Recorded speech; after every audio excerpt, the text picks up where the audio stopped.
बिस्मिल्लाहिर्रहमानिर्रहीम, अस्सलाम वालेकुम जी। मैं नजमुल हसन बाजवा हूँ। आपको हमारे फेसबुक पेज और यूट्यूब चैनल पर खुश आमदेद। नाज़रीन कराम, नए आर्मी चीफ की पॉलिसी अब वाज़ेह होना शुरू हो चुकी है। जनरल आसिफ मुनीर साहब क्या सोच रखते हैं सियासत के बारे में, मुल्क के बारे में, और ये जो सियासी लोगों के बारे में उनकी क्या राय है, ये अब पता चलना शुरू हो चुका है। अच्छी बात यह है कि तहरीके इंसाफ अभी तक इनके नज़र आने वाली पॉलिसी से मुतमिन नज़र आती है, बल्कि नए आर्मी चीफ की तारीफ़ें करते हुए भी नज़र आती है। नए army chief general Asif Munir साहब ने अपने आप को अभी तक जनरल बाजवा की पॉलिसियों से अलग रखा हुआ है। जनरल बाजवा की पॉलिसियों से कुछ अपने आप को थोड़ा हटाया है।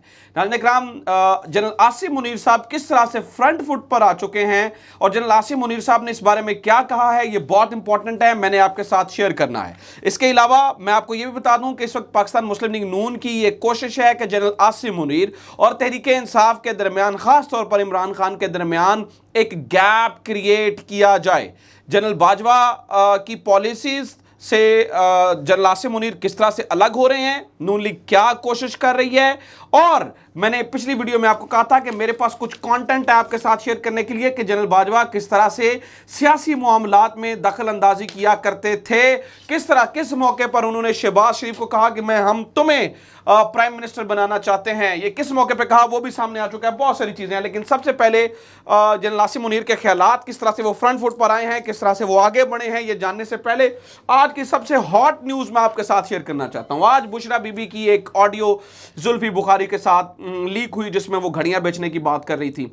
अच्छा, सबसे पहले मामला तो ये है कि देखें, मैं इस पे मुझे बड़ी शर्मिंदगी होती है कि इतनी ज़्यादा रिसर्च करने के बाद इन्हें इमरान खान के सिर्फ घड़ियों के मामले पे पता चलता है। मतलब ये तो वही हिसाब हो गया कि भुट्टो साहब पे करप्शन का इल्ज़ाम लगा था कि इन्होंने अपने घर की सफ़ेदियाँ कराई हुकूमत के पैसे से।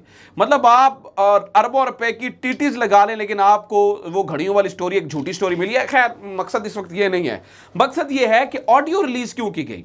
नाज़रीन इकराम, ऑडियो रिलीज़ इसलिए की गई कि नजम सेठी ये कह चुके हैं कि जब भी नई ऑडियो आती है, इसका मतलब है वो एस्टैब्लिशमेंट रिलीज कर रही है। इसका मतलब होता है कि एस्टैब्लिशमेंट इमरान खान के खिलाफ है।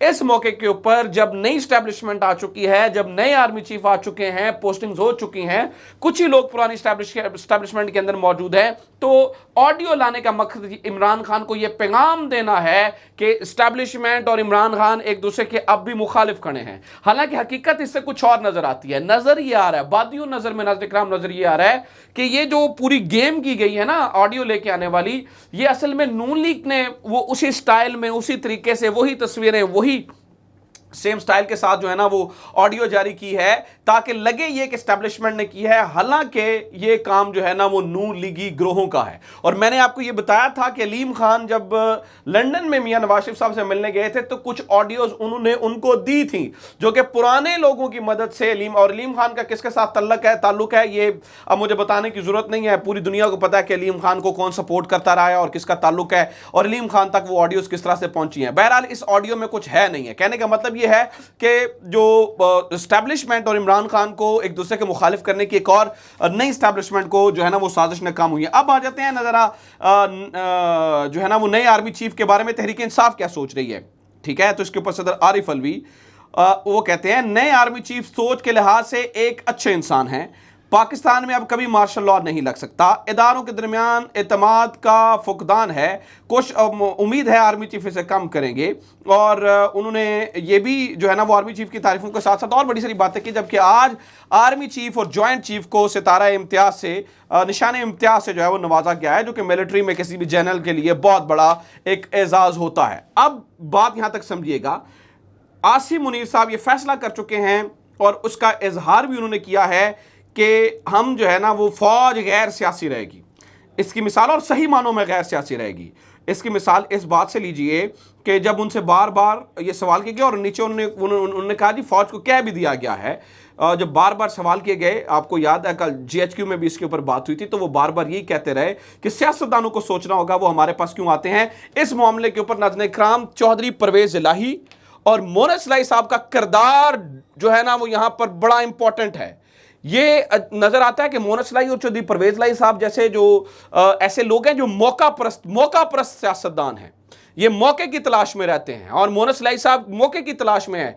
ये इमरान रियाज ठीक कहते हैं कि ये सिर्फ और सिर्फ जो है ना वो मफाद परस्ती में पड़े हुए हैं। ये नहीं देख रहे कि ये हमारी गलत फहमी है कि मोनस इलाही इमरान खान के साथ बड़े लॉयल हो गए हैं। इन्होंने देखिए कि गुजरात की सियासत में तहरीक इंसाफ के लोगों का हशर क्या किया है। तो मोनस इलाही और चौधरी परवेज इलाही ये दोनों मौका परस्त है और यही बार बार आज भी जनरल बाजवा साहब को, जनरल रिटायर्ड बाजवा साहब को एक बहुत बड़ा जो है ना वो इनका मसीहा बनाने की कोशिश कर रहे हैं इसके ऊपर, और चीजें इमरान खान को पता भी हैं। मैं तहरीक इंसाफ के लोगों को भी कहूंगा कि ऐसे लोगों के जो है ना वो चेहरे आपने पहुंचाने हैं। जनरल आसिम मुनीर ने भी ये एतराज किया कि भाई ये क्यों जाते हैं, ये क्यों आके चीफ से पूछते हैं कि क्या करना है क्या नहीं करना है। आज भी वो खुलेआम टीवी पे बैठ के कहते हैं कि हम हर सियासी फैसला जो है ना वो उनकी मर्जी से करते हैं।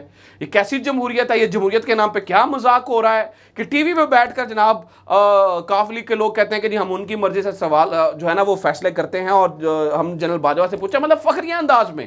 तो काहे की जमहूरियत? तो सबसे पहले तो चौधरी परवेज इलाही और मोनस इलाही जैसा किरदारों को पहचानना होगा कि ये किस किस्म के किरदार हैं और क्या इनका जो है ना वो तर्ज अमल है और वो किस किस्म की सियासत कर रहे हैं। बहरहाल, और जनरल बाजवा का क्या सियासी किरदार है, अपने आप को जनरल आसिम मुनीर ने जनरल बाजवा के इस किरदार से डिस्टेंस्ड किया है। वो किस तरह से मैं आपके सामने रखता हूं, ये देखें। ये वही डॉक्यूमेंट जो सुबह मैंने आपके सामने पढ़ा था, उसके बारे में वो क्या कह रहे हैं। ये वो लम्हा था, ये 2018 के इंतखाबात से कबल एक दिन जनरल बाजवा ने उस वक्त के DG ISI general Naveed Mukhtar और उनके नायब फैज हमीद की मौजूदगी में शहबाज शरीफ से कहा, अगर आप वज़ीर-ए-आज़म बन जाएं तो आपकी काबीना में कौन कौन शामिल होगा। शहबाज शरीफ को समझ आ गई कि मेरे साथ डील करने की कोशिश की जा रही है। उन्होंने कहा कि पार्टी क़यादत से सलाह मशवरे के बाद ही काबीना बनेगी। फिर इन्हें कहा गया कि आपको अपने भाई नवाज शरीफ के सियासत से दूरी इख्तियार करना होगी। ये वो लम्हा था जब शहबाज शरीफ की एक छोटी सी हाँ कह देते तो वज़ीर-ए-आज़म बन सकते थे, लेकिन उन्होंने 3 जर्नैलों को साफ बता दिया कि वो हमेशा से फौज के साथ मफाहमत के हामी रहे हैं, लेकिन वो नवाज शरीफ का साथ नहीं छोड़ेंगे। अर्ज ये करना है, वो कह रहे हैं कि जनरल बाजवा जाती तौर पर इमरान खान को वज़ीर-ए-आज़म नहीं बनाना चाहते थे, लेकिन शहबाज शरीफ के इनकार के बाद इमरान खान इनकी मजबूरी बन गई। यहां पर जो है ना जो डंडी मार गए हैं अपना हामिद मीर साहब, इमरान खान की सीटें कम की गई इमरान खान को काबू करने के लिए। ये बात तो मान रहे हैं कि जनरल बाजवा इमरान खान को वज़ीर-ए-आज़म नहीं बनाना चाहते थे, वो नहीं चाहते थे कि वज़ीर-ए-आज़म बने, लेकिन यहां पर ये डंडी मार गए क्योंकि इमरान खान अवाम की ताकत से आया था, इमरान खान अवाम की मदद से आया था, इमरान खान को अवाम लेकर आई थी।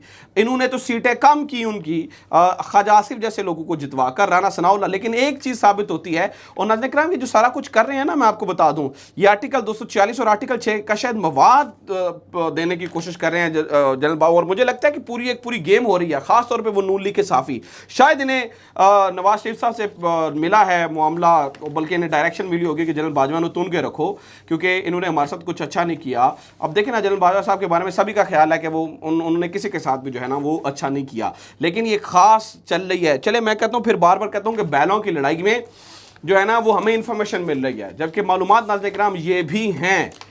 मैं जो बार बार आपको कह रहा हूँ कि नए पॉलिसी जो general Asim Munir front foot पर आए हैं ना, वो ये कह रहे हैं कि अब बस डिस्टेंस रखें। उन्होंने बार बार कहा है कि फ़ौज और अवाम के दरमियान जो खलीज है उसको ख़त्म करना है, फ़ौज के इदारे की इज़्ज़त के ऊपर कोई बातचीत नहीं होगी। लिहाजा वो इस पॉलिसी से, जिसके बारे में ये लिखा जा रहा है और सारी चीज़ें बताई जा रहे हैं, ख़ुद को डिस्टेंस किए हुए हैं अभी तक। और दूसरी बात नाज़रीन किराम, जहाँ पर एतमाद बहाल हो रहा है, जहाँ पर चीज़ें बेहतर हो रही हैं, जहाँ पर तहरीक इंसाफ को अब लगता है कि उन्हें जो है ना वो इस्तेमाल नहीं किया जाएगा, या वो अपने सियासी फैसलों की वजह से अगर कहीं और से चीज़ें जो है ना वो करके उन्हें फंसाया नहीं जाता, और उनकी ये एतमाद बहाल हो रहा है, तो इसी वजह से आज असम्बलियाँ तहलील करने की तारीख भी आ गई है। और असम्बलियाँ तहलील करने को बताया जा रहा है कि 20 दिसंबर से पहले असम्बलियाँ तहलील कर दी जाएंगी। तो ये भी इस पूरे मामले के अंदर एक बहुत बड़ा किरदार अदा कर रहा है, और ये बहुत अच्छी बात है। और इसी वजह से तहरीक इंसाफ जो है ना उनकी तारीफ भी कर रही है, और उनसे एक्सपेक्टेशंस भी हैं